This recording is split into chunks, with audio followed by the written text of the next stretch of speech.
네, 이번 시간은 최신 기출문제 바로 이제는 국무원 9급 작년에 시험 봤었던 문제를 좀 해설해 드리려고 하는데요.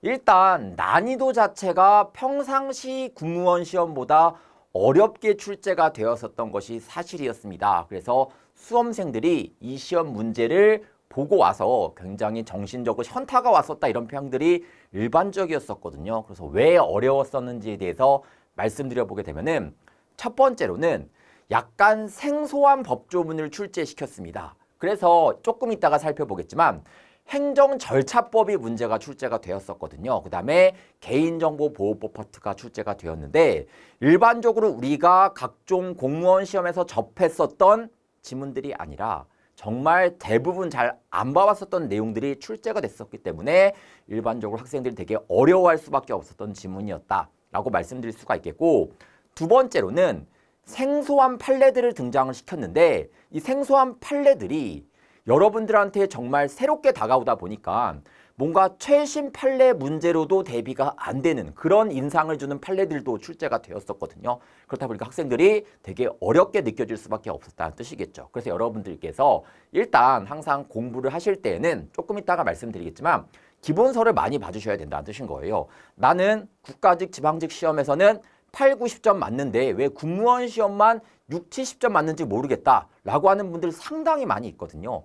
그런 분들의 대부분은 기존에 나왔었던 것만 줄기차게 풀다 보니까 그냥 거기에 익숙해져서 그냥 그런 문제만 나오면은 맞추는데 조금만 말을 바꿔서 나오게 되면은 못 맞추는 결과가 발생한다는 뜻이거든요. 그렇기 때문에 여러분들께서 항상 여기에 나와 있는 내용들을 기본서를 통해서 확인하시고 관련된 내용까지 수시로 복습하실 때 진짜 여러분들이 국무원 시험을 잘 볼 수 있는 하나의 계기가 될 수 있다는 말씀입니다. 자, 그러면은 자세한 내용은 문제를 해설하면서 말씀을 드릴 건데 일단 강론 문제들도 좀 다수가 출제가 된 적이 있었거든요. 그래서 5번 문제, 12번 문제, 15번 문제는 강론 문제들입니다. 이 문제를 여러분들이 틀렸다라고 하더라도 나중에 강론 특강을 듣고 또 맞추면 되는 거니까 굳이 실망하실 필요는 전혀 없고요.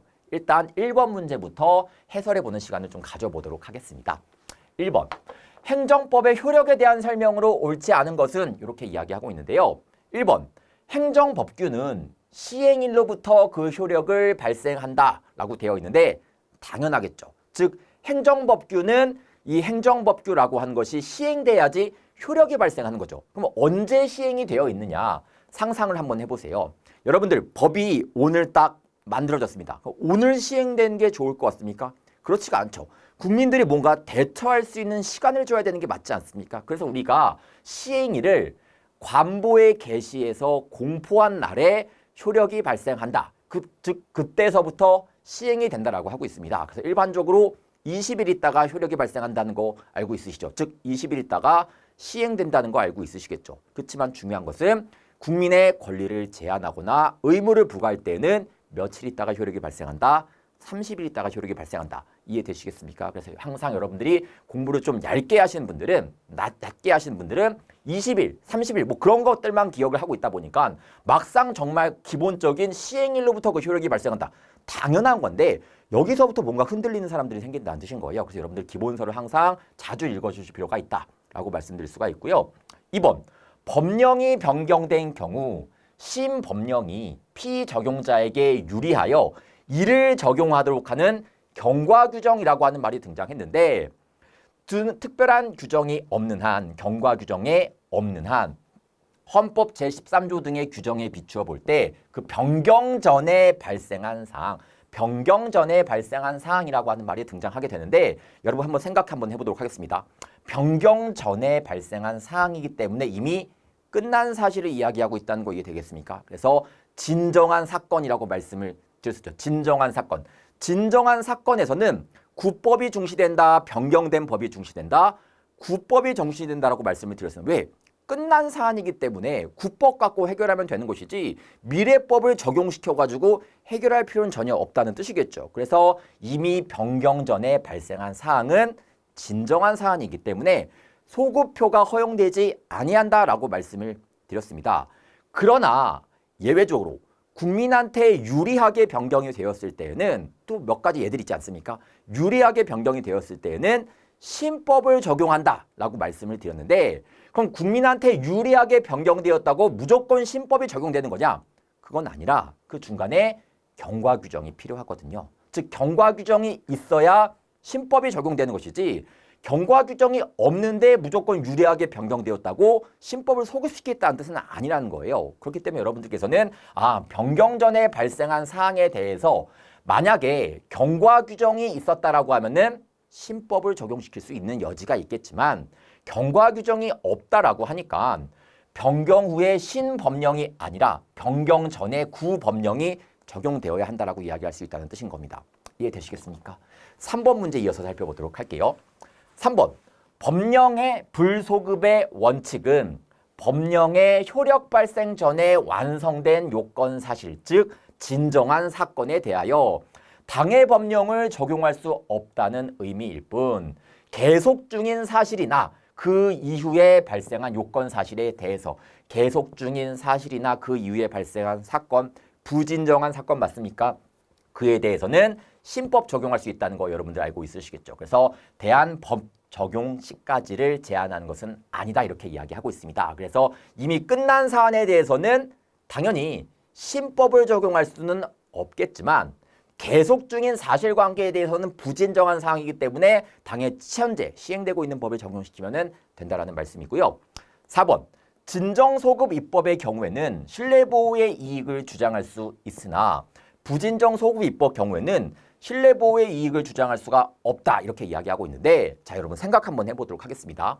3월 7일 날 어떤 사람이 음식점 영업을 하고 싶다라고 해가지고 2가지 요건을 갖추어 가지고 신청을 하게 되었습니다. 그래서 이제는 음식점 영업이 나오기를 기다리고 있었는데 안타깝게도 4월 7일 날 법이 개정이 된 거예요. 그래서 동그라미, 세모, 그 다음에 네모라고 하는 법이 하나가 생기게 되었습니다. 이런 사건을 무슨 사건이라고 한다?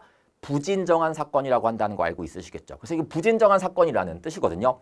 요 상황에서 5월 7일 날 우리가 음식점 영업 허가를 내줄지 말지를 결정을 해야 되는데 3월 7일자법에 의해 가지고 해야 되겠습니까? 아니면 개정된 법이자 당의 법을 가지고 시행을 해야 처분을 해야 되는 겁니까? 당연히 개정된 법을 가지고 적용을 해야 되는 것이겠죠. 그러나 이런 상황이 발생할 수도 있어요. 만약에 3월 7일자 국민이 신청했을 당시에 신뢰가 아주 큰 경우가 있을 수가 있습니다.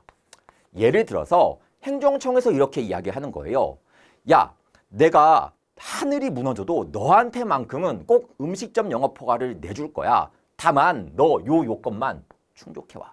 요 요건만 충족시켜 오면은 내가 무슨 일이 있더라도 너만은 음식점 영업 허가를 내주고 싶어. 나 네가 만든 음식 너무 좋아하거든. 이렇게 이야기할 수도 있다는 뜻이겠죠. 그러면은 이때 당시에 국민의 신뢰가 아주 높지 않았겠습니까? 아주 높았는데 이런 신뢰를 뭐라고 이야기하냐면은 국가에 의해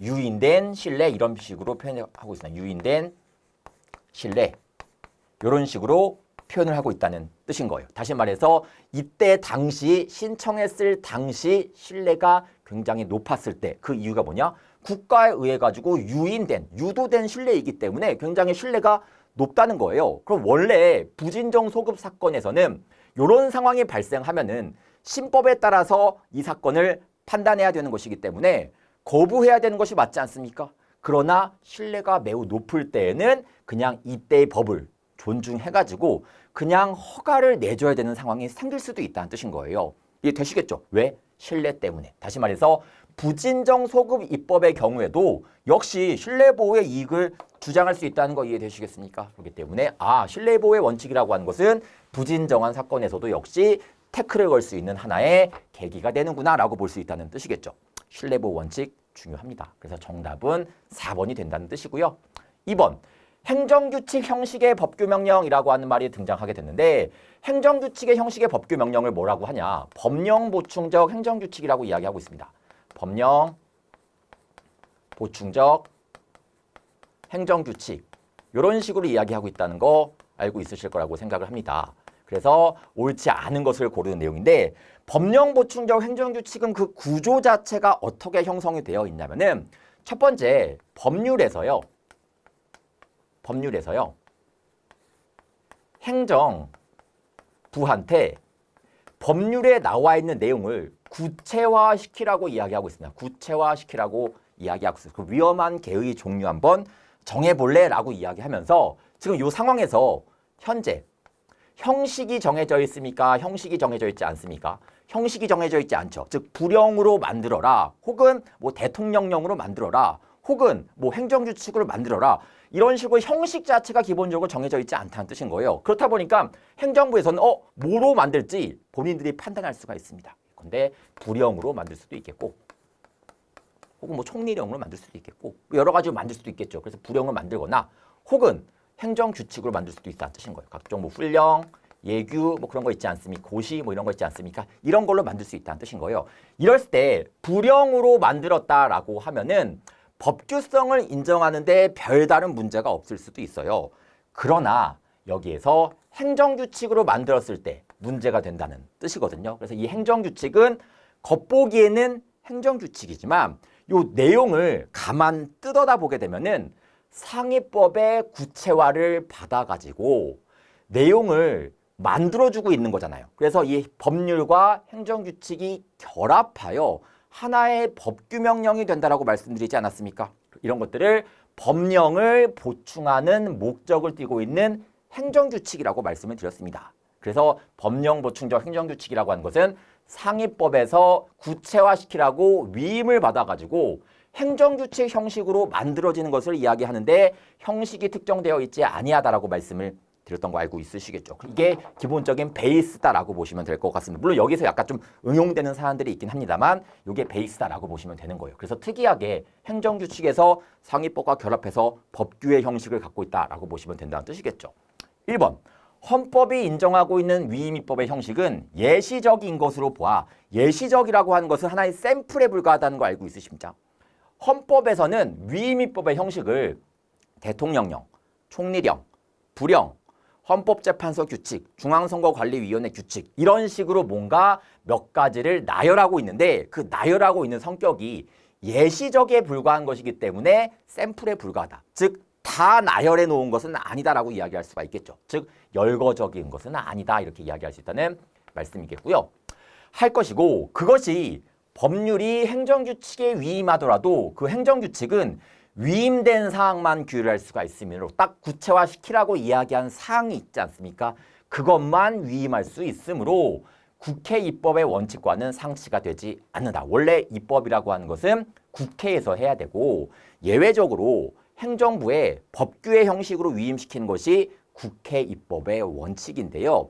이 케이스에서는 어차피 법률의 위임을 받아서 만들어졌고 행정부에서도 딱 만들 수 있는 범위가 위임받은 사항에 대해서 만들 수 있는 거 아니겠느냐. 그렇기 때문에 국회 입법의 원칙과 상치되지 않는다, 위반되지 않는다 이렇게 이야기를 하고 있습니다.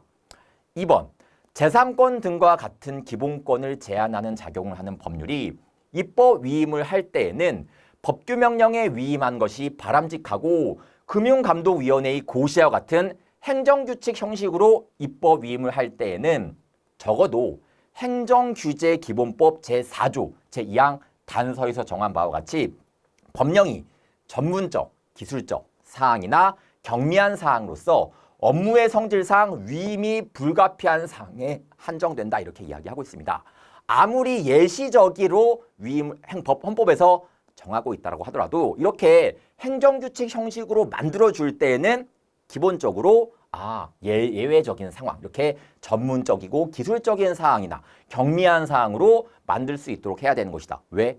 행정규칙으로 법규의 형식을 낸다는 것 자체가, 법규의 성질을 갖게 된다는 것 자체가 되게 예외적인 현상 아니겠습니까? 그렇기 때문에 웬만하면은 법규 명령 같은 데 위임하는 것이 맞고 이런 식으로 하기 위해서는 예외적인 상황에서 가능하다라고 이야기하는 것이 여기 나와 있는 내용이라는 말씀이고요.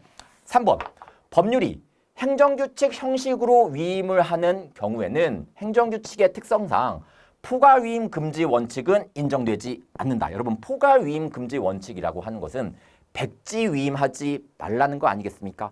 여전히 이 상황 하에서도 포괄위임 금지 원칙은 적용된다는 거 알고 있으시겠죠? 포괄위임 금지 원칙이 예외적인 경우 두 가지가 있지 않습니까? 한 가지는 조례, 한 가지는 정관, 두 가지가 있는 것이지 이런 식으로 여러분들께서 이런 것들도 포괄임이 가능하다. 그건 절대 안 된다는 뜻인 거예요. 그래서 이렇게 구체화시키라고 위임할 때는 개별적, 구체적 위임만 가능하다라고 보시면 되겠고요. 4번이 이제는 법령 보충적 행정규칙에 대한 정의다라고 보시면 되는 거죠. 그래서 상위 법령의 위임에 의하여 정하여진 행정규칙은 위임 한계를 벗어나지 아니하는 한 그 상위 법령의 규정과 결합하여 대외적인 구속력이 있는 법규 명령으로서의 효력을 갖게 된다 이렇게 이야기하고 있습니다. 그래서 이 행정규칙 자체가 법규의 효력을 발생하는 것이 아니라 상위법과 결합하여 가지고 법규 명령의 효력을 갖는다라고 말씀을 드렸죠. 그래서 정답은 이제 옳지 않은 내용을 고르는 것이기 때문에 3번을 고르시면 되는 내용이었다라고 보시면 되는 내용이고요. 3번. 인가에 대한 설명으로 옳지 않은 것은 이렇게 이야기하고 있습니다. 여러분 인가는 활용점정이라고 말씀드렸던 거 기억하고 있으시겠죠? 그래서 법률행위를 보충해주는 효력을 갖는다라고 말씀을 드렸습니다. 1번. 기본행위가 적법 유효하고 보충행위인 인가처분 자체에 흠이 있다면 그 인가처분의 무효나 취소를 주장할 수가 있다 이렇게 이야기하고 있는데 여러분 기본행위는 적법하고 문제가 없습니다. 그러나 인가처분 자체가 문제가 있대요. 그때 우리가 다퉈야 할 대상은 뭐다? 아픈 곳을 찌른다라고 말씀을 드렸었죠. 그렇기 때문에 인가처분의 무효나 취소를 주장할 수가 있다. 이렇게 이야기할 수 있다는 뜻이고요. 2번. 구외자도입법에 따른 기술도입 계약에 대한 인가는 기본행위인 기술도입 계약을 보충하여 그 법률상 효력을 완성시키는 보충적 행정행위에 지나지 아니하므로 기본행위인 기술도입 계약의 해지, 기본행위가 해지가 되었대요.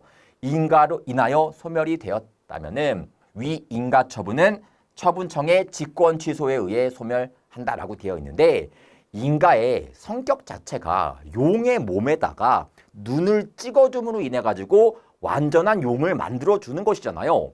근데 이 케이스에서는 용의 몸이 사라지게 되었대.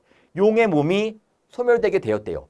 인가라고 하는 거, 용의 눈이라고 하는 거 의미가 있습니까? 의미가 없습니까? 의미가 없다는 거 이해되시겠죠? 그래서 행정청이 굳이 뭐 직권으로 취소시키겠다라는 말이 없어도 당연히 효력을 상실한다 이렇게 이야기할 수 있다는 뜻이겠죠. 그래서 이게 틀린 지문이 된다는 말씀이고요. 3번. 공유수면 매립법 등 관계법상 공유수면 매립 면허로 인한 권리 의무의 양수에 있어서의 면허관청의 인가는 효력 요건으로서 즉 인가는 기본행위를 완성시켜주는 하나의 효력 요건이라고 하는 것. 즉 기본행위의 효력을 발생시켜주기 위한 하나의 요건이라고 말씀드렸고요. 면허로 인한 권리 의무 양도 약정은 면허관청의 인가를 받지 않은 이상 인가가 없었다라고 한다면은 법률상 아무런 효력도 발생할 수가 없다. 이해가 되시겠죠? 4번. 인가처분에 흠이 없다면은 인가처분에 흠이 없고 기본행위에 흠이 있다고 하더라도 따로 기본행위의 흠을 다투는 것은 변론으로 하고 별도로 논의하도록 하고 기본행위의 흠을 내세워 바로 그에 대한 인가처분의 무효 확인 또는 취소를 구할 수는 없다. 여러분들 이 케이스에서 아픈 부분은 어디입니까? 네, 기본행위가 아프다는 거 이해되시겠습니까? 그럼 기본행위를 다퉈야 되는 것이지 인가 다툴 필요 있다 없다? 없다라고 말씀을 드렸습니다. 그렇기 때문에 여러분들께서 정답을 찾으시게 되면은 2번을 고르시면 되는 내용이었다 라고 말씀드릴 수가 있겠고요. 4번. 행정지도에 대한 설명으로 옳지 않은 것은 이렇게 이야기하고 있는데 1번. 행정지도가 단순한 행정지도로서의 한계를 넘어 규제적, 구속적 성격을 상당하게 갖는 것이라고 한다면은 행정지도의 성격을 뛰어넘었다는 거 이해되시겠습니까? 이런 케이스에서 만약에 국민의 기본권을 침해한다라고 하면은 헌법소원의 대상이 될 수가 있겠고 만약에 국민의 권리나 의무에 영향을 준다라고 하면은 네, 처분성이 있으니까 항고소송의 대상이 될 수 있다는 거 알고 있으시겠죠? 그래서 어쨌든 이런 것이라면은 헌법소원의 대상이 되는 공권력 행사로 볼 수도 있다 이렇게 이야기할 수 있다는 거 당연한 이야기 하고요. 2번. 행정관청이 국토이용관리법 소정에 토지거래계약 신고에 관하여 공시된 기준시가를 기준으로 매매 가격을 신고하도록 행정지도를 하여 그에 따라 피고인이 허위 신고를 하게 되었대요. 그에 따라 가지고 허위 신고를 하게 되었대요. 즉 위법한 행정지도에 따라 가지고 허위 신고했다는 거 이해되시겠습니까? 허위 신고한 행위 여전히 사람이 잘못했다는 거 알고 있으시겠죠. 그래서 국가가 위법한 행정지도를 하도록 시켰어. 그럼 내가 그거 안 따라도 되는 것인데 내가 굳이 따랐기 때문에 위법한 신고한 거 맞습니까? 그렇기 때문에 그 범법행위는 정당화되는 것이 아니라 여전히 범법행위가 인정이 된다라고 볼 수가 있다는 뜻이겠죠. 그래서 범법행위는 정당화 된다가 아니라 여전히 범법행위는 인정이 되는구나 라고 보시면 되겠습니다. 이런 것들을 뭐라고 이야기하냐? 위법성이 조각되지 않는다라고 하는 표현을 쓰고 있다는 거 알고 있으시겠죠. 그래서 기본서를 통해서 확인해 주시면 감사드리겠고요. 3번. 구 남녀차별 금지 및 구제에 관한 법률상 국가인권위원회의 성희롱 결정야 그에 따른 시정조치 권고. 이거 여러분 처분성 있다는 거 알고 있으시겠죠. 그래서 처분성이 있는 케이스구나. 당연히 암기하고 있으실 거라고 생각을 하고 있고요. 4번. 적법한 행정지도로 인정되기 위해서는 우선 그 목적이 적법한 것으로 인정될 수 있어야 할 것이므로 행정청이 행한 주식 매각의 종용이 정당한 법률적 근거 없이 자의적으로 주주에게 제재를 가한 것. 주주에게 제재를 가한 것은 말이 안 되는 것이겠죠.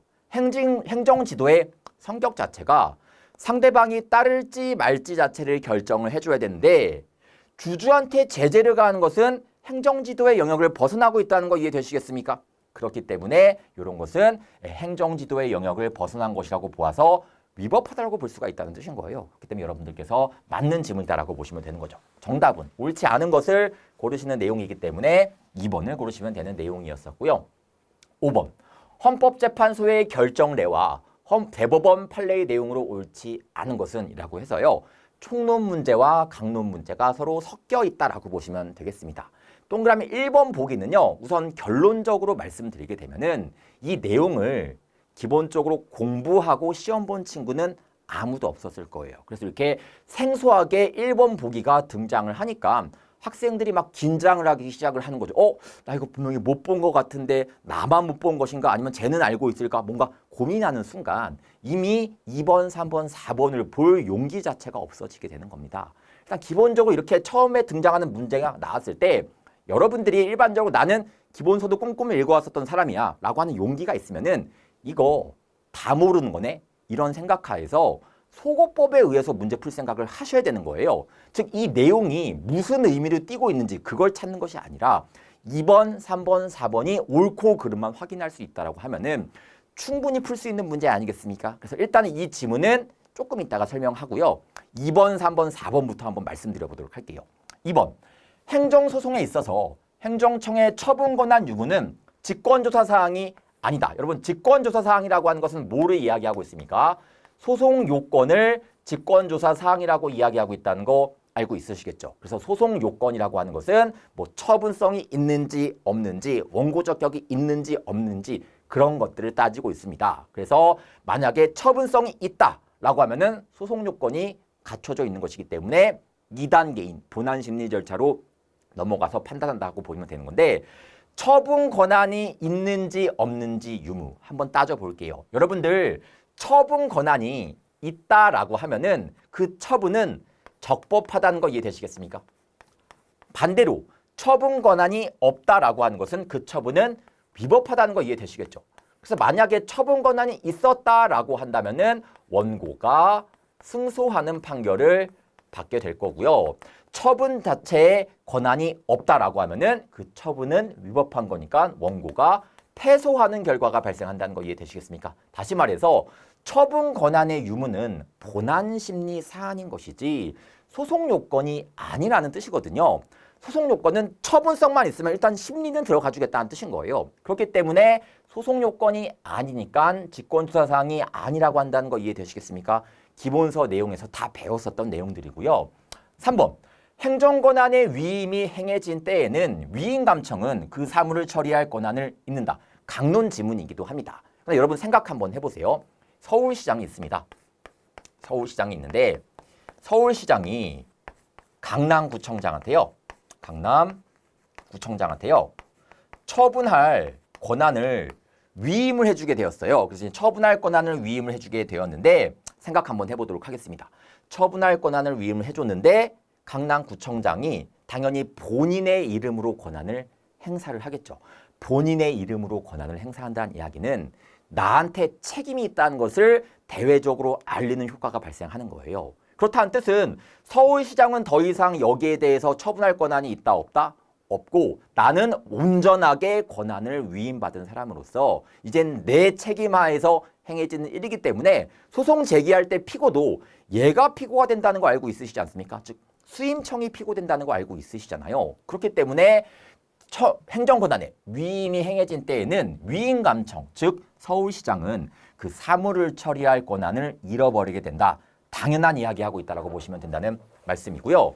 4번 보기 보시게 되면은 자동차 운전면허 시험 관리 업무는 국가행정사무이고 지방자치단체의 장인 서울특별시장은 국가로부터 그 관리 업무를 기관 위임받아 국가행정기관의 지위에서 그 업무를 집행하므로 국가는 면허시험장의 설치 및 보존의 하자로 인한 손해배상 책임을 부담한다 이렇게 이야기하고 있는데 요거를 한번 사례화시켜 보도록 하겠습니다. 일단은요 국가가요 자동차 운전면허 시험 관리 업무를 갖고 있대요. 근데 이게 누구한테 위임이 되었냐면은 지방자치단체의 장한테 위임이 되어서 서울특별시장한테 서울시장이라고 하겠습니다. 서울시장한테 위임이 된 케이스다라고 보시면 된다는 뜻이겠죠. 이 위임이 기관한테 되어 있는 거 맞습니까? 행정기관한테 위임되어 있는 거 맞잖아요. 그래서 기관 위임이라고 한다는 뜻인 거예요. 그래서 이제 서울시장이 업무 같은 것을 하다가 위법한 업무를 하게 되어서 A라고 하는 사람한테 피해를 줄 수도 있겠죠. 그때 A가 국가배상 청구 소송을 제기할 수 있는데 누구한테 책임을 물을 수 있습니까? 국가한테도 책임 물을 수 있고 얘한테도 책임 물을 수 있다는 거 알고 있으십니까? 그래서 A가 구제받을 수 있는 선택의 폭을 넓히기 위해서 국가한테도 책임을 물을 수 있고 서울시한테도 책임을 물을 수가 있게 된다는 뜻인 거예요. 왜? 국가배상 책임에서는 국가나 지자체가 책임을 지는 거니까. 그래서 보기 잘 읽어보시면은 국가는 면허시험장의 설치, 보존의 하자로 인한 손해배상 책임을 부담한다. 국가도 손해배상 책임이 있다는 뜻인 거죠. 이해되시겠습니까? 그래서 서울시도 책임이 있겠지만 국가도 책임이 있구나라고 보시면 된다는 말씀입니다. 결국 2번, 3번, 4번은 모두 옳은 지문이니까 생전 처음 보는 이 1번이 답이구나라고 보시면 된다는 뜻이에요. 일단 요 내용은 그렇게 중요한 내용은 아니지만 출제자 입장에서 이거 군무원과 관련되어 있구나라고 해서 등장시켰던 판례라고 보시면 되는데요. 일단 보기 한번 읽어볼게요. 1번 현역 군인만을 국방부의 보조기관 및 차관보, 보좌기관과 병무청 및 방위사업청의 보조기관 및 보좌기관에 보호할 수 있도록 정하여 군무원을 제외하고 있는 정부조직법 관련 조항은 군무원인 청구인들의 평등권을 침해한다고 보아야 한다 이렇게 이야기하고 있는데 자 여러분들 현역 군인만이 국방부의 보조기관으로 일할 수 있고 차관보 보좌기관 그 다음에 병무청 및 방위사업청의 보조기관 및 보좌기관으로 일할 수 있도록 정하고 있는 것이 바로 이 법이라는 뜻인 건데요. 어떤 걸 이야기하고 있는 거냐. 여기에서 일하고 싶었었던 군무원들이 있었거든요. 이 군무원분들이 아니 왜 군무원들도 충분히 군대에서 일을 하는 사람들인데 왜 여기에 있는 일을 못하게 하는 것이냐라고 해서 헌법소원이 제기가 되었던 사안이었었거든요. 우리 헌법재판소는 어떻게 판단을 했냐. 어쨌든 국방부의 보조기관, 차관보 보좌기관, 병무청 및 방위사업청의 보조기관 및 보좌기관에서 일을 하는 것은 특별하게 군사와 관련된 업무인 것이다. 군무원들은 각종 자기의 보직을 받아서 일을 하고 있을 텐데 이런 부분들은 군사의 특정된 부분이기 때문에 군무원이 관여하기에는 좀 난감한 사항이다라고 했었던 사안이었다는 뜻인 거예요. 그럼 평등권이라고 하는 것은 절대적 평등을 의미하는 것이 아니라 상대적 평등을 의미하는 거잖아요. 같은 것은 같고 다른 것은 다르게 대해야 한다는 것을 평등권 이렇게 이야기하고 있습니다. 이 케이스에서는 일을 하는 것 자체가 군인들한테 어울리는 일인 것이지 군무원한테는 상대적으로 일하기 어려운 내용, 일하기 좀 맞지 않는 내용이니까 어쩔 수 없이 군무원 제외한 것은 평등권을 침해하지는 않는다라고 보았었던 사례라는 뜻인 거죠. 그렇기 때문에 이 지문이 뭐 중요해서 타왔다기보다 어쨌든 군무원과 관련이 되어서 출제가 된 내용인 건 맞는데요. 이 내용을 알고서 시험장에 들어간 친구는 아마 없으실 거예요. 어쨌든 중요한 것은 몰랐어도 답을 고르는 데는 지장이 있었던 문제는 아니었다라고 볼 수가 있다는 뜻이겠고요. 6번. 개인정보보호법상 고유식별 정보에 관한 설명으로 옳지 않은 것은 개인정보보호법상 문제가 출제가 될 때 일반적으로 출제가 되는 영역들이 조금 정해져 있다라고 느껴지기도 합니다. 그래서 뭐 죽은 사람의 개인정보는 뭐 보호를 해주지 않는다 뭐 이런 것들 출제가 되고 있는데 고유식별 정보에 대해서 출제가 되었었던 사안이니까 수험생들이 굉장히 좀 당황스러워할 수밖에 없었던 내용이었다는 뜻이겠죠. 1번.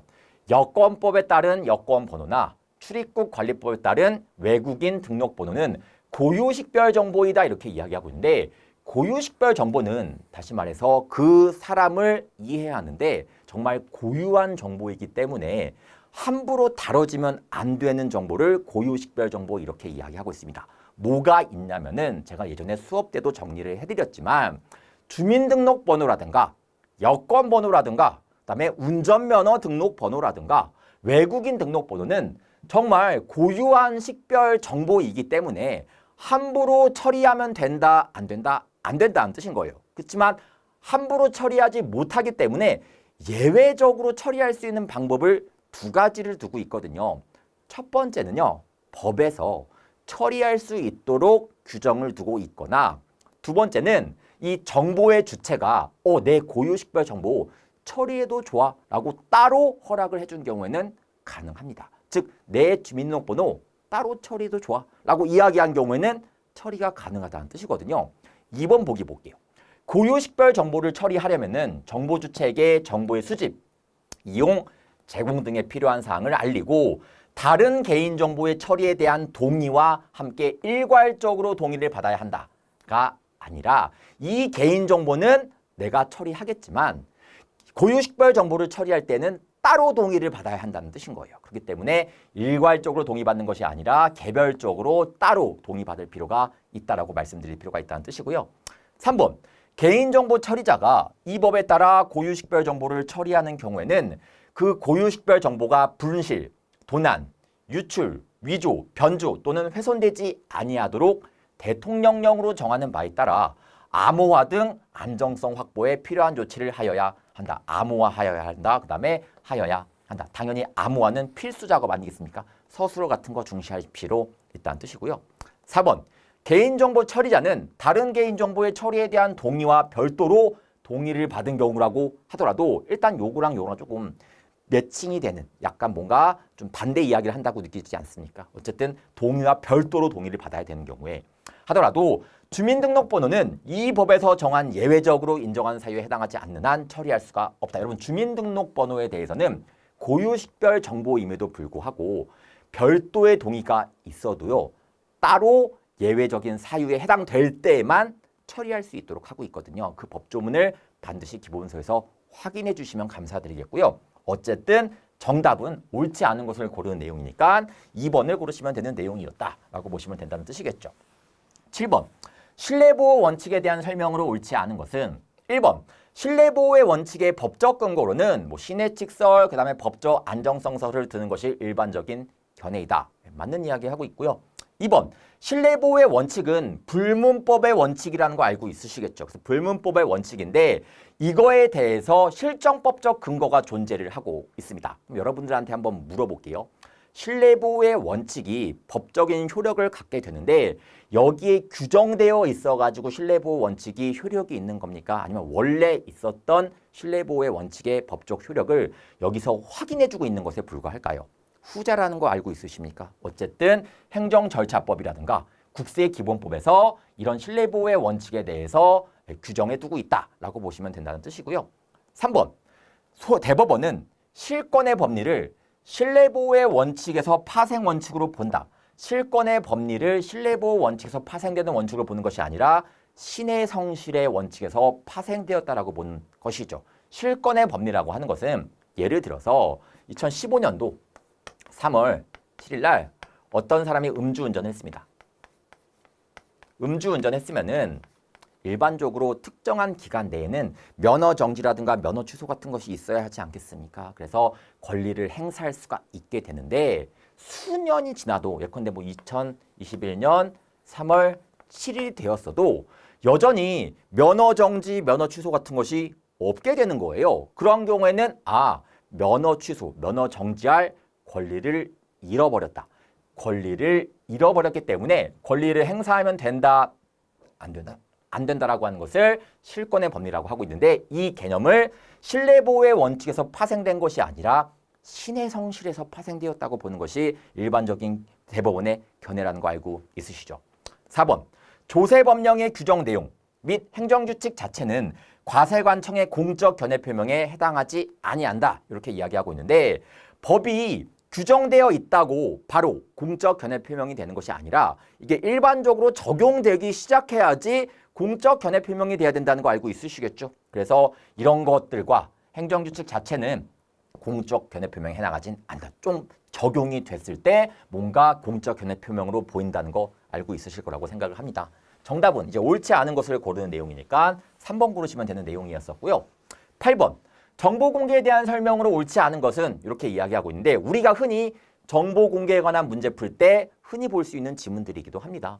1번, 정보의 공개를 청구하는 자는 해당 정보를 보유하거나 관리하고 있는 공공기관의 법령상의 요건을 갖춘 정보공개 청구서를 제출하거나 말로써 정보의 공개를 청구할 수 있다. 여러분 정보공개 청구할 때 말도 가능하고 그 다음에 문서로도 가능하다는 거 알고 있으시겠죠? 2번, 공공기관은 공개 청구된 공개 대상 정보의 전부 또는 일부가 제3자와 관련이 있다고 인정을 할 때에는 그 사실을 제3자에게 지체 없이 통지하여야 하며 필요한 경우에는 그의 의견을 들을 수가 있다. 들어야 한다 아니라는 거 알고 있으시겠죠. 그래서 들을 수 있다 이렇게 이야기하고 있습니다. 그래서 예를 들어서 A라고 하는 사람이 행정청한테 정보 공개를 청구했습니다. 정보 공개를 청구하게 되었는데 이 정보 공개 청구 내용에 B와 관련된 정보가 들어가 있었던 거예요. 그게 전부이든지 일부이든지 상관은 없다는 뜻이겠죠. 어쨌든 이런 경우 행정청이 해야 될 일은 뭐냐면은 B라고 하는 사람한테 알려야 되는 거야.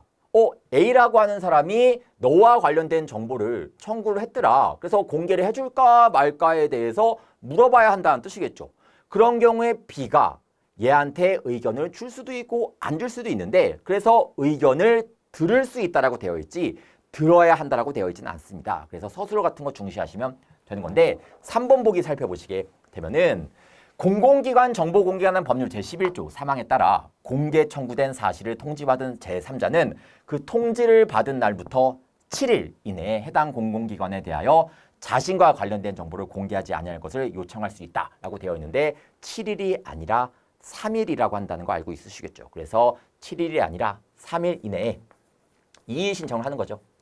나와 관련된 정보를 보여주지 마라고 정보 공개를 하지 않을 것을 요청할 수 있는데 이렇게 요청했다는 것에 행정청이 구속된다, 구속되지 않는다, 구속되지 않는다는 거 알고 있으실 거라고 생각합니다. 그래서 이 요청에 상관없이 공개할 수도 있는 거예요. 그래서 이 요청이 있었음에도 불구하고 그냥 공개를 할 수도 있다는 뜻이겠죠.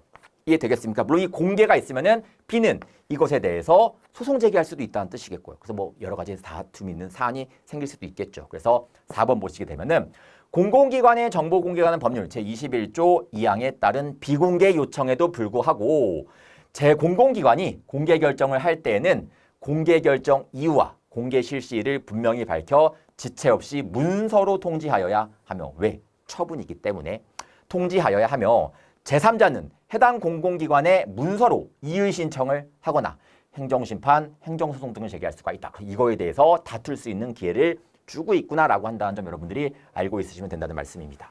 이해되시겠습니까? 정답을 고르는 것은 숫자 갖고 장난쳤던 전형적인 문제인 3번이라고 보시면 되는 내용이고요.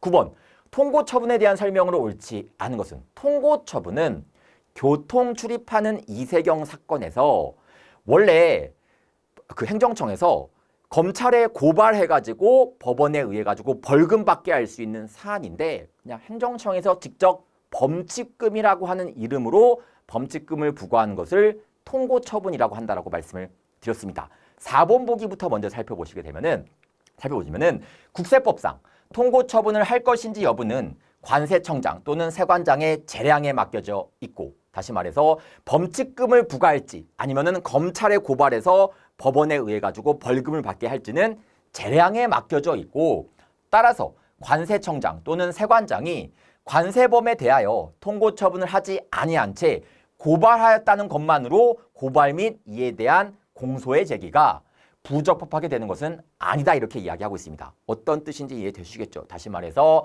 그냥 범칙금 부과일지 고발해가지고 법원에 의해서 벌금 부과일지는 행정청의 재량에 맡겨져 있다.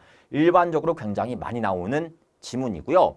이번 지문도 한번 살펴보시게 되면은 도로교통법에 따른 경찰서장의 통고 처분은 행정소송의 대상이 되는 행정처분이 아니다 이렇게 이야기하고 있습니다. 자, 여러분들이 이거 많이 나온 지문 아니겠습니까? 왜? 이거 통고 처분 받게 되면은 행정소송 절차에 의해서 다툼이 발생하는 것이 아니라 우리는 형사소송 절차에 따라 가지고 다툴 수 있다고 말씀드리지 않았습니까? 그래서 이 2번 보기와 4번 보기는 일반적으로 통고 처분 문제를 풀 때 각종 국가직, 지방직 공무원 시험에서 자주 나오고 있는 보기니까 고르는데 아무 문제가 없었던 내용이기도 했었습니다. 그러나 좀 생소한 것은 1번과 3번이 되는 것이겠죠. 일단 3번의 의미를 정확하게 이해하셨으면 좀 좋을 것 같다는 생각이 드는데 자, 일단 통고 처분 한번 볼게요. 통고 처분. 통고 처분은 범칙금 부과라고 말씀을 드렸습니다. 이 성격에 대해서 한번 알아보자는 뜻인 거예요. 사실 이게 2번과도 관련이 있는 내용이기도 한데 통고 처분은요. 행정처분이다, 행정처분이 아니다, 행정처분이 아니라고 말씀을 드렸습니다. 왜? 자, 여러분 생각 한번 해보세요. 원래 우리 처분이라고 하는 것은요. 처분을 부과받게 되면은 처분의 상대방은 뭐가 발생하냐면은 의무가 발생합니다. 왜? 우리가 국세를 내라고 명령을 받았으면은 당연히 국세를 내야 되고 입대 명령을 받게 되었으면은 입대해야 된다는 거 알고 있으시지 않습니까? 다시 말해서 행정처분을 받게 되면은 우리는 뭔가 해야 될 의무가 생기는 거예요. 그래서 뭔가 내야 되고 내가 뭔가 해야 될 의무가 생긴다는 뜻이거든요. 그러나 통고 처분은 받더라도 안 내도 상관이 없습니다. 왜? 안 내면은 형사소송 절차로 자연스럽게 이어지는 것이기 때문에 굳이 안 내도 상관이 없다는 뜻인 거예요. 안 내도 상관없으니까 의무에 영향을 준다, 안 준다? 안 준다라고 이야기할 수가 있겠죠. 그래서 이제 3번 보기를 보시게 되면은 통고 처분은 상대방의 임의적 승복을 그 발효 요건으로 하는 것으로서 다시 말해서 상대방이 따를지 말지를 상대방이 고를 수 있는 것이기 때문에 즉 범칙금을 낼지 말지를 상대방이 고를 수 있는 것이기 때문에 처분성은 없다는 뜻인 거예요. 상대방의 임의적 승복을 그 발효 요건으로 한다는 거 이해되시겠습니까? 상대방의 재판받을 권리를 침해하는 것으로 인정되지는 않는다. 비록 항고소송은 제기하지 못할지언정 내가 형사소송 절차에서 다툴 수 있는 기회를 주고 있다는 거 이해되겠습니까? 그렇기 때문에 재판받을 권리를 침해하는 것으로 인정되지는 않는다 이렇게 이야기하고 있다는 뜻인 거예요. 이해되시겠죠? 그 다음에 1번 보기가 이제 굉장히 어려웠었던 지문이었는데 한번 살펴보도록 하겠습니다. 말 자체도 굉장히 좀 어렵거든요. 일단 여러분들 A행위가 있습니다. 여기서는 이제 조세 범칙행위라고 할게요. 그래서 조세 범칙행위라는 게 있습니다. 여러분 혹시 일사부재리의 원칙이라고 한다는 거 들어보셨습니까? 여기에도 등장하게 되는데 일사부재리의 원칙이라고 하는 것은 제가 수업 시간에 때린데 또 때리지 말라고 하는 것을 일사부재리의 원칙이라고 한다라고 말씀을 드렸거든요. 그래서 A 행위에 대해서 이중 처벌하지 말라라고 이야기하는 것을 일사부재리의 원칙이라고 하는 거예요. 요 케이스를 살펴보게 되면은 A 행위에 대해서 범칙금을 부과해서 범칙금을 내게 하고 그 다음에 또 고발해서 형사처벌 여기서는 이제 벌금일 확률이 높죠. 그래서 벌금 같은 거 내게 하는 거 두 가지 동시에 하지 말라고 하는 것을 일사부재리의 원칙 이렇게 이야기하고 있습니다. 다시 말해서 A 행위, 동일한 행위에 대해서 범칙금 부과와 형사처벌을 동시에 하지 말라는 것을 일사부재리의 원칙이라고 하고 있는데 생각 한번 해보도록 하겠습니다. 자, 요 케이스에서 지방국세청장이 조세범칙 행위에 대해서 고발을 하게 되었대요. 여러분 고발을 했다는 뜻은 요거를 하겠다는 의지가 보인다는 거 이해되시겠습니까? 다시 말해서 요것을 할 것이기 때문에 범칙금 부과를 못하게 되어 있습니다. 왜? 일사부질의 원칙에 걸리는 것이니까. 다시 말해서 고발을 하게 되면은 범칙금 부과는 의미가 있다 없다? 의미가 없다는 뜻이거든요. 그래서 의미가 없기 때문에 설사 범칙금을 냈다고 하더라도 의미가 있는 것이다 없는 것이다? 없다고 할 수가 있다는 뜻이겠죠. 그래서 이미 이 케이스에서는 고발을 해버린 케이스이기 때문에 범칙금 부과는 아무런 의미가 없다는 뜻이거든요. 그래서 고발을 한 후에 동일한 조세 범칙 행위에 대하여 통고 처분을 하여 통고 처분 의미가 있다 없다? 없다. 조세 범칙 행위자가 이를 이행하였다면은 이행한 거 의미가 있다 없다? 없다. 그래서 범칙금은 아무런 의미가 없는 것이기 때문에 고발에 따른 형사 절차의 이행은 일사부재리의 원칙에 반하여 위법하다. 위법하지가 않죠. 왜? 때린데 또 때리지 말라고 하는 것을 일사부재리의 원칙이라고 하는데 요 경우에는 요거만 때렸지 요건 의미가 없는 것이기 때문에 범칙금을 때린 건 아니지 않습니까? 그렇기 때문에 요 케이스를 냉정하게 말하게 되면은 조세 범칙 행위에 대해서 결국 고발 행위로 인해서 형사처벌만 한 케이스이기 때문에 일사부재리의 원칙에 반한다고 이야기할 수는 없다는 뜻인 거예요. 이해되시겠습니까? 여러분들께서 요 내용, 워딩 자체가 조금 생소할 수도 있으니까 여러분들 기본서에서 잘 정리하셔가지고 또 따로 보실 필요가 있다는 말씀이겠고요. 요 내용뿐만 아니라 기본서에 있는 내용들도 통고처분 관련된 내용 다 살펴보시면서 공부하시는 게 여러분들의 의무라는 뜻이겠죠. 10번, 다음은 93년 8월 12일에 발효진 대통령 금융실명 거래 및 비밀 보장에 관한 긴급재정경제명령, 긴급재정경제명령이라고 하는데 이거 여러분들이 이 사건 알고 있으시겠죠? 통치행위에서 나왔었던 사례라는 거 알고 있으십니까? 1번, 대통령의 긴급재정경제명령은 국가의 긴급권의 일종으로서 고도의 정치적 결단에 의해 가지고 발동되는 행위이다. 왜? 통치행위이기 때문에. 2번, 대통령의 긴급재정경제명령은 통치행위에 속한다고 할 수가 있다. 1번과 2번이 같은 내용이라는 거 이해되시겠습니까?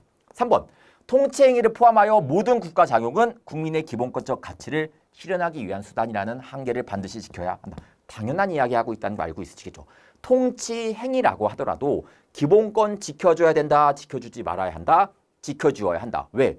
헌법에서 보장하고 있는 개념이기 때문에. 그래서 만약에 기본권을 침해했다라는 판단이 들게 되면은 헌법소원 심사한다, 안 한다? 한다는 거 알고 있으시겠죠? 그래서 4번, 국민의 기본권 침해와 직접 관련되는 경우라도 그 국가 작용의 고도의 정치적 결단에 의해서 행해졌다면은 당연히 헌법재판소의 심판 대상이 되지 않는다. 틀렸다는 거 이해되시겠습니까? 그래서 문제 되게 쉽게 나왔던 문제였던 건데 일반적으로 여러분들이 이 내용을 통치행위를 이해하고 있고 그 다음에 헌법재판소에서 재판하는 과정에 대한 메커니즘을 이해하고 있어야 풀 수 있었던 문제였던 거죠. 그래서 정답 고르시게 되면은 4번 고르시면 되는 내용이었었고요. 11번, 다음 중 대법원 판례의 내용과 다른 것은 이렇게 이야기하고 있는데 일정한 자격을 갖추고 소정의 절차에 따라 국립대학교 장에 의해 가지고 임용된 조교라고 하는 말이 나와 있는데 이거 공법관계로 보고 있습니다. 그렇기 때문에 사법관계에 해당된다는 것은 말이 안 된다는 뜻이겠고요. 2번, 행정규칙 내용의 상위법령에 반하는 것이라면은 행정규칙이 상위법령에 반하게 되면은 당연 무효라는 거 이해되시겠죠? 그래서 행정규칙이 무효가 되기 때문에 적용이 될 여지가 있다 없다? 없다는 뜻인 거예요. 그래서 행정 내부적 효력도 인정되지 않는다. 당연한 이야기하고 있다는 거 알고 있으실 거라고 생각을 하고 있고요. 3번, 계약직 공무원에 대한 현행 법령 규정에 비추어 볼 때 계약직 공무원은 공법상 계약에 의해서 체결된 관계이니까 채용계약 해지의 의사표시는 그냥 공법상 계약이 진행되고 있는 과정이라는 거 이해되시겠습니까? 그렇기 때문에 이런 것들은 기본적으로 당사자 소송에 의한다라고 보시면 된다는 뜻이겠죠. 그다음에 당연퇴직이라고 하는 거 여러분도 아시겠지만 행정처분이 아니라 사실상의 통지하는 효과만 발생한다라고 말씀을 드렸고요. 정답을 고르시게 되면은 1번 고르시면 되는 내용이구나 라고 보시면 되시겠고요.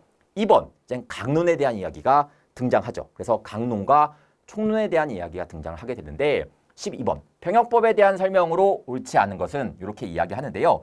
1번은 조금 있다가 이야기하도록 하겠고요. 2번, 3번, 4번부터 살펴보도록 하겠습니다. 1번 지문도 아마 아시는 분이 아마 거의 없었을 거라고 생각을 해요. 1번, 병역 의무 부과 통지서인 현역 입영 통지서는 그 병역 의무자에게 이를 송달함이 원칙이고, 이러한 송달은 병역 의무자의 현실적인 수령 행위를 전제로 하고 있다고 보아야 하므로 병역 의무자가 현역 입영 통지의 내용을 이미 알고 있는 경우에도 여전히 현역 입영 통지서의 송달은 필요하다. 알고 있으시겠죠? 그래서 여러분 아시겠지만 현역 입영 통지서는 처분 아니겠습니까? 처분은 상대방한테 도달해야지 효과가 발생하는 거예요. 너는 알고 있으니까 도달을 안 할게. 이런 거 안 통합니다. 그렇기 때문에 기본적으로 처분에 대해서 알고 있다고 하더라도 상대방한테 도달해야지 효력이 발생한다는 거 이해되시겠죠? 이거 기본서에 나왔었던 내용이기도 했었고요. 그 다음에 3번 보기 살펴보겠습니다. 현역 입영 대상자로서는 현실적으로 입영을 하였다고 하더라도 입영 이후의 법률관계에 영향을 미치고 있는 현역 입영 통지 등을 관할지방경찰청장을 상대로 위법을 주장하여 그 취소를 주장할 소송의 이익이 있다. 여러분 소의 이익이라는 거 알고 있으시겠죠? 그래서 자진 입대랑 비교하셔야 된다고 말씀을 드렸습니다. 자진 입대를 한 경우에는 입대 명령 통지에 대해서 입영 통지에 대해서 다툴 실익이 있다 없다? 없다고 했었지만 현실적으로 입영하였을 때에는 다툴 실익이 있다라고 말씀드리지 않았습니까? 그렇기 때문에 그 내용을 알고 있는지 모르고 있는지 물어봤었던 내용이었다라고 보시면 되고요. 4번 보충역 편입 처분이라고 하는 말이 나와 있고, 그다음에 공익근무요원 소집 처분이라고 나와 있는데 여러분들 요거 하자 승계 됩니까? 안 됩니까? 안 된다는 거 알고 있으시겠죠? 그래서 각각 단계적으로 별개의 법률 효과를 발생하는 독립된 행정처분이 아니므로 불가쟁력이 생긴 보충역 편입 처분의 위법을 이유로 공익근무 요원 소집 처분의 효력을 다줄 수가 있다, 없다는 거 이해되시겠습니까? 왜? 하자가 승계가 안 되는 것이기 때문에. 그래서 여러분들이 1번 보기가 굉장히 생소했으니까 뭔가 내가 잘 못 풀 것 같아 라고 하는 느낌이 들었다라고 하더라도요. 2번, 3번, 4번은 총론 시간에 충분히 배웠었던 내용들이거든요. 그렇기 때문에 여러분들이 틀리시지 않았어야 될 문제였다라고 보시면 된다는 뜻이고요. 일단 1번 판례 설명 한번 드려보도록 하겠습니다. 현역 입영 대상자인 피고인이 정당한 사유 없이 병역 의무 부과 통지서인 현역 입영 통지서의 수령을 거부하고 나는 그냥 군대 가기 싫어. 왜? 그냥 이런 식으로 그냥 거부하고 있었던 상황이었던 거죠. 입영 기일로부터 3일이 경과해도, 즉 입대를 해야 될 날짜임에도 불구하고 무시하고 3일이 경과하여도 입영하지 않은 경우 통지서 수령 거부에 대한 처벌만 인정이 될 뿐 병역 기피에 대한 처벌은 인정되지 않는다, 이렇게 이야기하고 있는데 입영의 기피, 여러분 입영의 기피는 어떤 걸 의미하는 것이냐? 그렇게 중요한 내용은 아닙니다만 군무원 시험에서 나왔기 때문에 말씀을 드려볼게요. 입영 기피는요, 적법한 통지, 즉 입영 통지를 받았음에도 불구하고 입영을 안 하는 것을 입영 기피 이렇게 이야기하고 있습니다. 그래서 분명히 몇 월 며칠까지 논산훈련소로 입대를 해 라고 내가 적법하게 통지를 받았는데 그걸 그냥 개무시하는 것을 입영 기피라고 하고 있는 것이거든요. 뭐 별다른 사유도 없이. 근데 이 케이스에서는 어떤 상황이었냐면은 여기 피고인이라고 하는 그런 사람이요, 입영을 애초에 안 하겠다라고 나한테는 입영 통지 같은 거 하지 마라고 주장하고 있었던 상황이었던 거예요. 그래서 병무청장이 어떻게 했었냐면은 이 입영 통지를 어디에다 했냐면은 그냥 이 피고인 옆에 있는 탁상 위에다가 올려놓은 케이스입니다. 그렇기 때문에 탁상 위에다가 올려놓은 거, 이런 것들은 적법한 통지가 있었다고 볼 수가 없다는 거 이해되시겠습니까? 그래서 적법한 통지가 없었기 때문에 설사 입영을 안 했다라고 하더라도 입영 기피에 해당한다, 해당되지 않는다, 해당되지 않는다는 뜻인 거예요. 그래서 입영 기피에 대한 처벌은 인정되지 않는다, 이렇게 이야기할 수가 있다는 뜻이겠죠. 그러면은 부당하게 아무런 이유 없이 그냥 입영 수령을 거부한 거, 이거 통지 안 받겠다라고 거부한 거, 그거는 처벌할 수 있겠지만 입영 기피는 인정되지 아니한다라고 한 판례가 요 판례라는 뜻이거든요. 어쨌든 이런 판례가 그냥 있었었구나라고 보시면 되는 내용인데 정답을 고르는 데에는 아무런 지장이 없었던 문제였었다라고 보시면 된다는 뜻이겠죠. 그래서 동그라미 4번 보기 같은 경우에도 제가 일반적으로 국가직 지방직 시험에서 잘 안 나오는 보기이지만 제가 항상 표 항상 외우고 있으셔야 된다라고 항상 수십 번 말씀드리고 있지 않습니까? 5번 보고 5번 까먹기 반복되셔야 된다는 말씀이겠죠. 그래서 4번은 그런 식으로 접근하시면 되는 문제였었고요.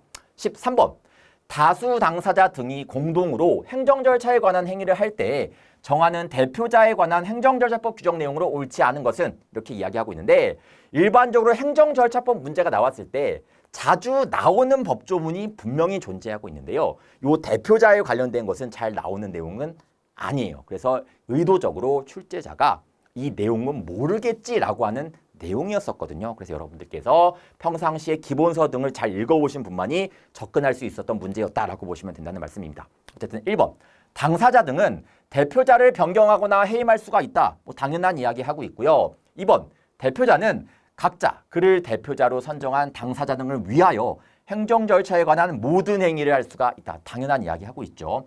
다만 행정 절차를 끝맺는 행위에 대해서는 당사자의 동의를 받아야 한다. 이거 행정심판과 좀 유사하지 않습니까? 행정심판에서도 3인 이상의 대표자를 둘 수 있다는 거 알고 있으시잖아요. 3번 대표자가 있는 경우에는 당사자 등은 그 대표자를 통하여서만 행정 절차에 관한 행위를 할 수가 있다. 당연한 이야기 하고 있고요. 4번 다수의 대표자가 있는 경우 그중 1인에 대한 행정청의 행위는 모든 당사자 등에게 효력이 있다. 다만 행정청의 통지는 대표자 1인에게 하여도 효력이 있는 것이 아니라 대표자 모두에게 하여야 효력이 있다라고 규정이 되어 있거든요. 그런 내용을 고르는 내용인데요. 굉장히 생소한 내용인데 이것도 조금만 곰곰하게 따져보게 되면은 우리 행정심판에서의 선정대표자 같은 거 알고 있으시지 않습니까? 그 선정대표자에 관한 구조와 굉장히 유사하게 형성이 되어 있습니다. 그래서 그것만 떠올리셔도 풀 수 있었던 문제이기는 했습니다만 어쨌든 결론적으로 굉장히 생소한 지문은 사실이기 때문에 학생들이 많이 당황했었던 지문은 맞았다라고 볼 수 있다는 뜻이겠죠. 어쨌든 정답은 옳지 않은 것을 고르는 내용이니까 4번을 고르시면 된다는 말씀이겠고요.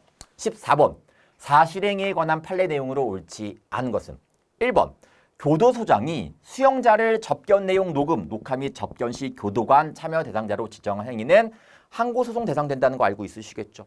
2번 구청장이 사회복지법인의 특별감사 결과 지적사항에 대한 시정지시와 그 결과를 관계서류와 함께 보고하도록 지시한 경우 그 시정지시 처분에 해당하는 것이겠죠. 3번 교도소 수용자에게 소변을 받아 제출하게 한 것은 아시겠지만 권력적 사실행위다. 이미 교과서에서 배웠었던 내용들이고요. 압류라고 하는 거 여러분들 알고 있으시겠지만 압류도 역시 권력적 사실행위, 즉 처분 맞습니까? 그래서 이때 압류에 대해 소송 제기할 때는 항고소송 제기한다라고 말씀을 드렸습니다. 그래서 정답을 고르시는 것은 2번을 고르시면 되는 내용이었다라고 보시면 되고요. 15번까지만 풀고 좀 쉬었다가 하도록 하겠습니다. 15번은 강론에 대한 문제가 상당히 많이 출제가 된 내용인데 일단 내용을 보도록 하겠습니다.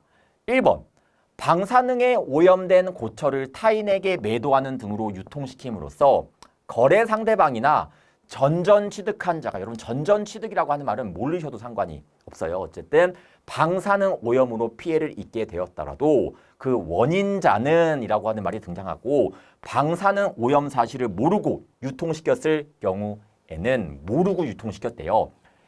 환경정책기본법 상에 따라 피해자에게 피해를 배상할 의무는 없다. 여러분 환경책임이라고 하는 거 환경책임이라고 하는 것은요. 무과실 책임주의거든요. 무과실 책임주의. 그래서 상대방의 고의나 과실 같은 거 필요하다, 필요하지 않다.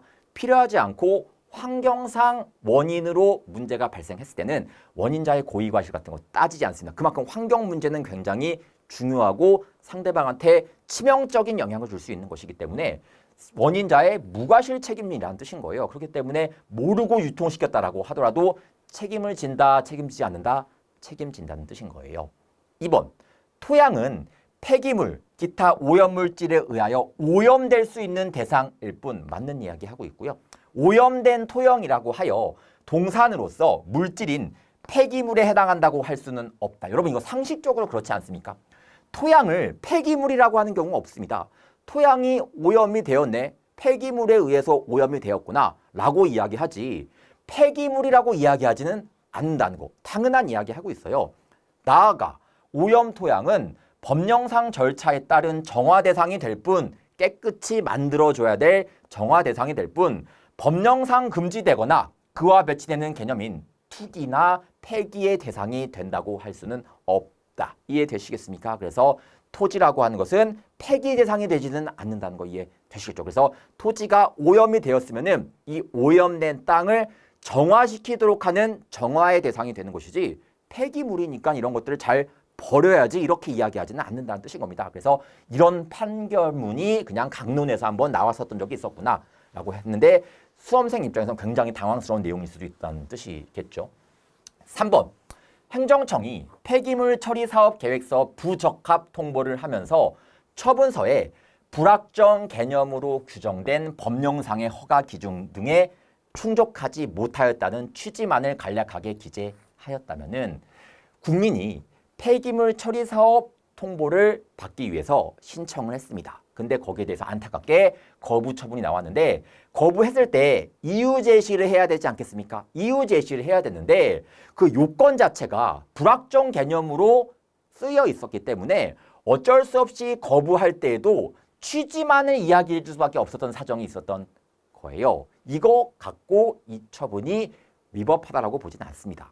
그러나 일단 이거에 대해서 소송이 제기가 되었어요. 소송이 제기가 되었을 때 그 피고인 행정청은 처분을 하게 된 판단 근거나 자료 등을 제시하여 구체적 불허가 사유를 분명히 하여야 한다 이렇게 이야기하고 있습니다. 다시 말해서 이때 취지만을 간략하게 기재할 수밖에 없었던 이런 사유가 있었기 때문에 이 거부 처분이 위법하게 되는 것은 아니겠지만 만약에 이것이 소송이 제기가 되었다라고 한다면은 소송 과정에서 그 피고는 그 사유를 조금 더 구체화시켜줄 필요는 있다라고 했었던 내용이었다라고 보시면 된다는 말씀이고요.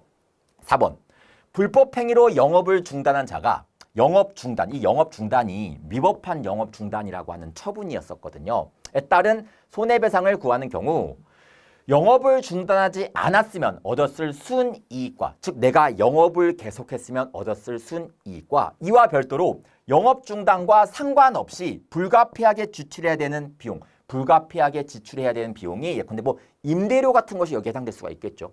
특별한 사정이 없는 한 손해배상의 범위에 포함될 수가 있다. 여러분 아시겠지만 손해배상이라고 하는 범위, 손해의 범위 넓게 보고 있다는 거 알고 있으십니까? 그 내용만 알고 있으시면은 충분히 풀 수 있는 지문이기도 했었죠. 어쨌든 15번 문제는 굉장히 수험생들께서 생소한 지문이 오고 가다 보니까 많이 틀리지 않았을까라는 생각을 하기는 합니다. 어쨌든 정답을 고르시게 되면은 1번 고르시면 된다는 내용 이해되시겠죠? 즉 무과실 책임이라고 한다는 거 정리하시면 된다는 내용입니다. 여기까지 한번 내용을 풀어봤고요. 16번부터는 조금 쉬었다가 계속 진행하도록 하겠습니다.